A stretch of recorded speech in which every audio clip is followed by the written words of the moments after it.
Hello everyone. सो कैसे हैं आप लोग। इस वीडियो में हम कल की डेट में MPDME के द्वारा रिलीज़ किया गया एक बहुत ही इम्पॉर्टेंट नोटिस के बारे में डिस्कस करेंगे और आपके कुछ डाउट्स भी इस वीडियो में लिए जाएंगे। तो वीडियो को आप कंप्लीट लास्ट तक देखिए, आपको सब कुछ समझ में आएगा। तो चलिए शुरू करते हैं। जो अपना सेकेंड राउंड है ऑल इंडिया का, उसकी डेट इंक्रीज़ हो गई है, जो कि उसका जो रिज़ल्ट है सेकेंड राउंड का वो 18 अगस्त को आने वाला है। तो इसी चीज़ को ध्यान में रखते हुए MPDME ने अपना जो फर्स्ट राउंड था, फर्स्ट राउंड का जो पहले डेट थी रिपोर्टिंग की कॉलेज लेवल पे, वो 14 अगस्त तक थी। आपको एक बात बताता हूँ कि जब ऑल इंडिया का फर्स्ट राउंड होता है उसके जस्ट बाद स्टेट का फर्स्ट राउंड होता है, और जब ऑल इंडिया का सेकंड राउंड होता है उसके बाद स्टेट का सेकंड राउंड होता है। मतलब दोनों चीज़ें एक के बाद एक चलाई जाती है। ऐसा इसलिए किया जाता है कि यदि कोई बच्चा स्टेट में उसको कॉलेज मिल गया और स्टेट के बाद अब वो ऑल इंडिया में जाना चाहता है तो उससे ऐसा वो कर सके, ठीक है। तो इसलिए हमेशा स्टेट की जो काउंसलिंग होती है वो ऑल इंडिया के बाद ही स्टार्ट की जाती है। तो जब रिज़ल्ट ही ऑल इंडिया का 18 तारीख को आ रहा है तो 14 तक एडमिशन क्यों होंगे, 18 के बाद तक होंगे, ऐसा क्यों, अभी आपको समझाता हूँ, ठीक है।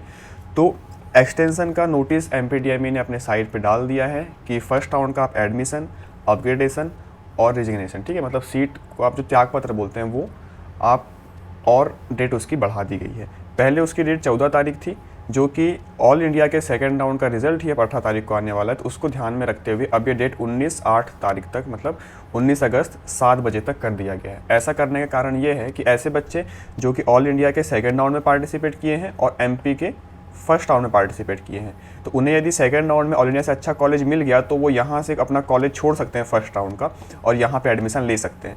आपके लिए एक इम्पॉर्टेंट बात कि जो MP में जो फर्स्ट राउंड होता है इसमें आप फ्री एग्जिट कर सकते हैं, मतलब आपको एक भी पैसे नहीं लगेंगे इसमें सीट छोड़ने के लिए। लेकिन तो आपको जैसे यहाँ पे कॉलेज फर्स्ट राउंड में MP में मिला, उसके बाद कुछ बच्चे चले जाएंगे सेकंड राउंड में जिनके अच्छे मार्क्स हैं।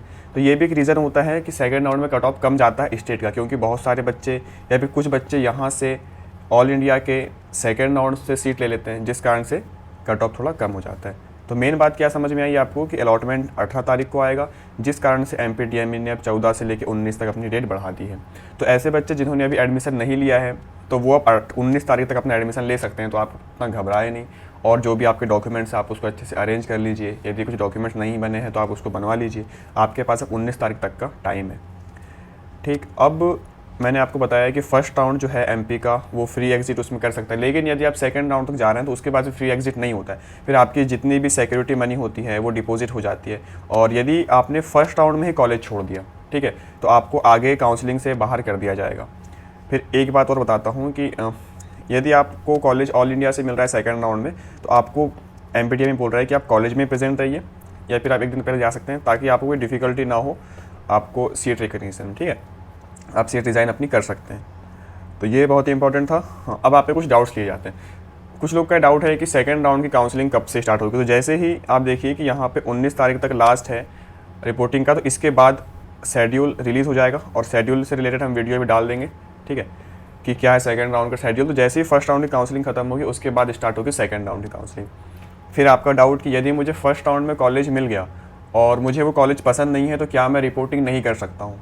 तो देखिए, फर्स्ट राउंड होता है फ्री एग्जिट, ठीक है, MP में, मतलब आप कॉलेज आपको मिल गया तो आप कॉलेज छोड़ तो सकते हैं, लेकिन यदि आपने एक बार कॉलेज ले लिया, फ्री एग्जिट आपका हो गया, तो आप फिर दोबारा काउंसलिंग में पार्टिसिपेट नहीं कर पाएंगे। मतलब आप ना तो सेकंड राउंड में पार्टिसिपेट कर पाएंगे आप, और ना ही मॉप अप में कर पाएंगे, ठीक है। तो एक बार यदि आपको कॉलेज मिल गया तो आपको कॉलेज लेना ही पड़ेगा, ठीक। अब ऐसे बच्चे जिनको यहाँ से वो छोड़ना चाहते हैं उनको ऑल इंडिया से कॉलेज मिल गया तो उनका तो फ़ायदा है, लेकिन ऐसे बच्चे जो कि प्योरली स्टेट काउंसलिंग पर ही डिपेंड है, तो वो यदि इस बार उनको कॉलेज मिलने के बाद छोड़ेंगे तो उनको सीधे काउंसलिंग से ही बाहर कर दिया जाएगा। तो यदि आपको कॉलेज मिल गया है तो आपको कॉलेज लेना ही है, ठीक है। आई होप कि डाउट क्लियर हुआ होगा। सेकंड डाउट कि मुझे फर्स्ट राउंड में कोई कॉलेज ही नहीं मिला है, ठीक है। तो ऐसे बच्चे जिन्हें फर्स्ट राउंड में कोई कॉलेज ही नहीं मिला है तो वो ऑटोमेटिकली सेकंड राउंड में जा चुके हैं, ठीक है। उनको बस अब सेकंड राउंड में चॉइस फिलिंग करनी है, और चॉइस फिलिंग का जो ऑर्डर है वो आप अपने हिसाब से कुछ भी रख सकते हैं, ठीक है। जो भी ऑर्डर होता है जिसको आपको फॉलो करना चाहिए उसका वीडियो ऑलरेडी चैनल पर डला हुआ है, तो आप वहाँ पर देख सकते हैं। तो जिनको कॉलेज नहीं मिला है वो ऑलरेडी अभी सेकंड राउंड में एंटर कर चुके हैं। अब ऐसे बच्चे जिन्होंने फर्स्ट राउंड में कॉलेज मिल गया लेकिन उन्होंने अपग्रेडेशन कराया है, तो अपग्रेडेशन वाले भी अब सेकंड राउंड में आ चुके हैं। तो सेकंड राउंड में अब वो चॉइस फिलिंग करेंगे। तो चॉइस फिलिंग में उन्हें जो अभी कॉलेज मिला है वो सबसे लास्ट में ऑटोमेटिकली पहले से ही फिल होगा, उसको फिल करने का ऑप्शन नहीं आएगा। लेकिन इसके अलावा उन्हें जो भी कॉलेज चाहिए उनकी उन्हें चॉइस फिलिंग करना है, जो कि इस कॉलेज के ऊपर ही रहेंगे।